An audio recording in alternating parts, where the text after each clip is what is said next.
Yeah,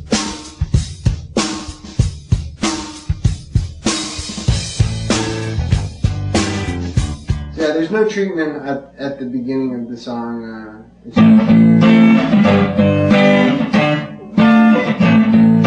So recording-wise, that's just a 57 and my Marshalls and on the bass pickup of the guitar and stuff. And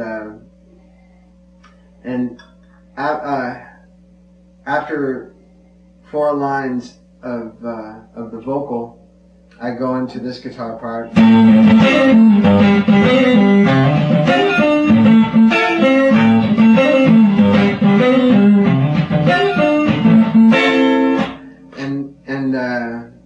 And when that guitar part comes in, the treatment comes in on the other speaker from the modular synthesizer.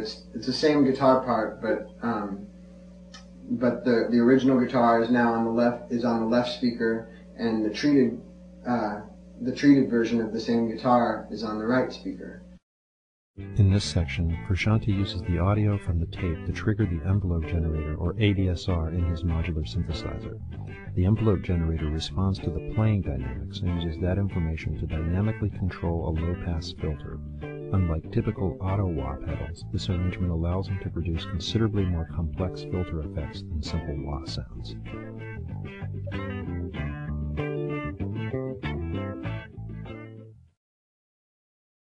And then the treatment goes away, and you're back to just the regular rhythm guitar. And then the treatment comes in again, and then as the chorus is coming in, there's that last chord rings through before going to the chorus.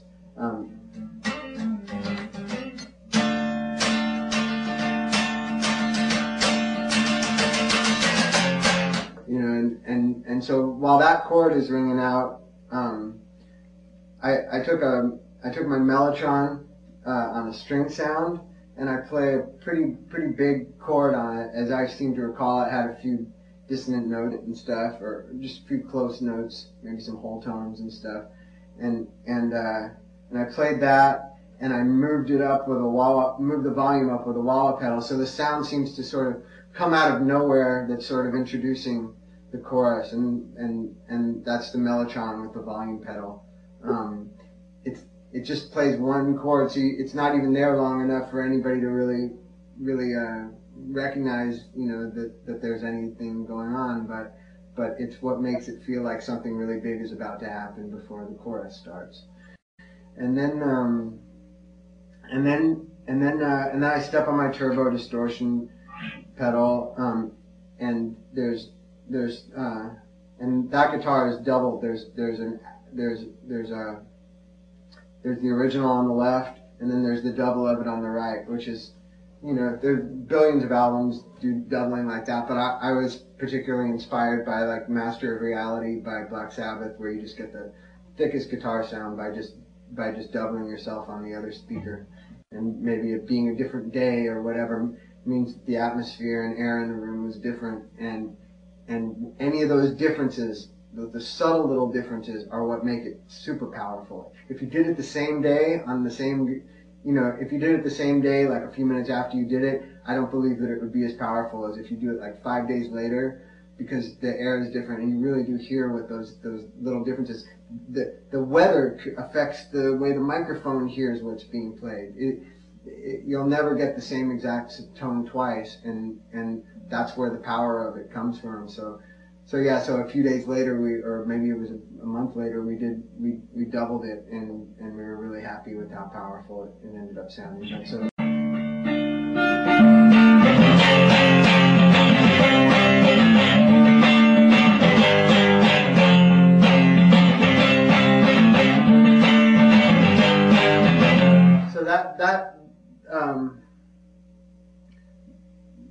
That chorus is just, it's just straight, just those two guitars doubling each other.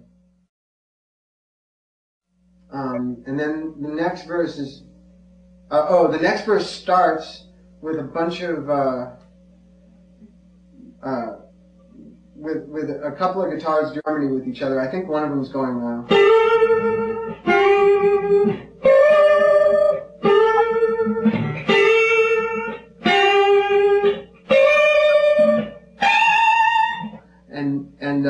And there's that one, and there's another one doing a harmony to it, and they both got fuzz on them, but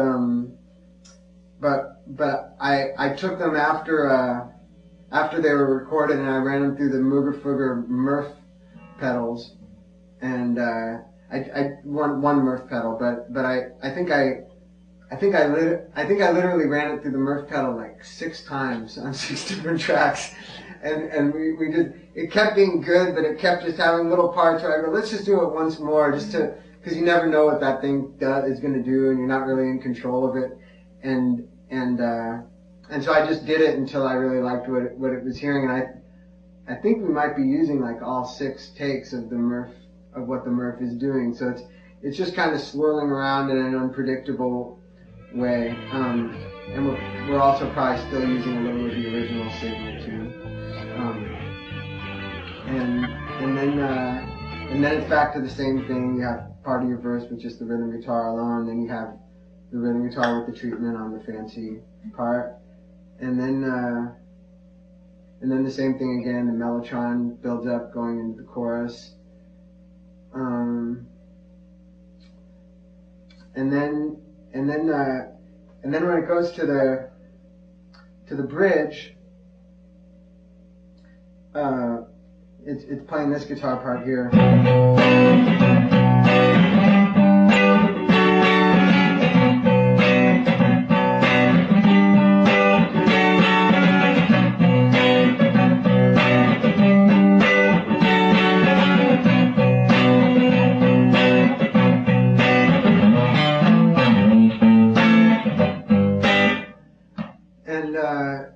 That rhythm guitar is being treated by the modular synthesizer with an LFO controlling a high pass filter. So it's just kind of going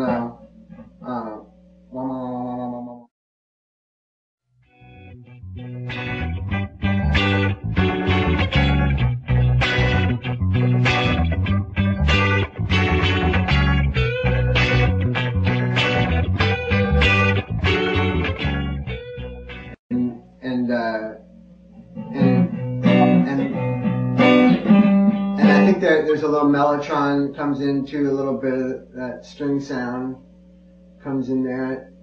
I don't think there's any other guitars in that section, just backing vocals and stuff, and the drums. I filtered out the drums at the beginning of it because the drums used to play throughout the whole bridge, and I filtered them, and so they're small for the first half of the bridge, and then then you hear me open up the filter, and the drums spread back out.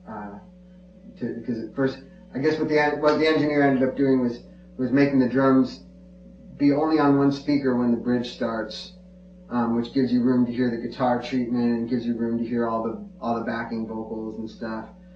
And then the drums are small, and then the filters panned in the center.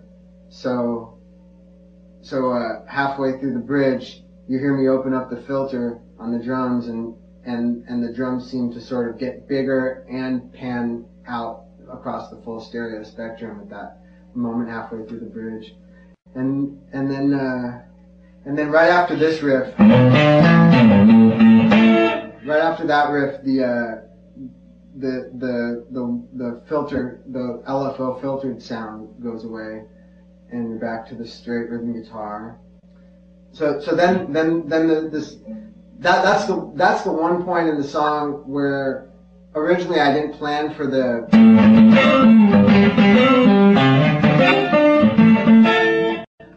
I didn't plan for that part to be in the third verse, but so I had played this rhythm guitar straight through originally, and I realized while we were in the studio that it needed it. So that was the one case where I overdubbed that guitar part on the third one. So the rhythm guitar is still playing, and I overdubbed it as a second part. And so you'll notice like the treatment on that one and everything, it sounds different than it does in the first verse and the second verse because it's a different day. It's like an afterthought.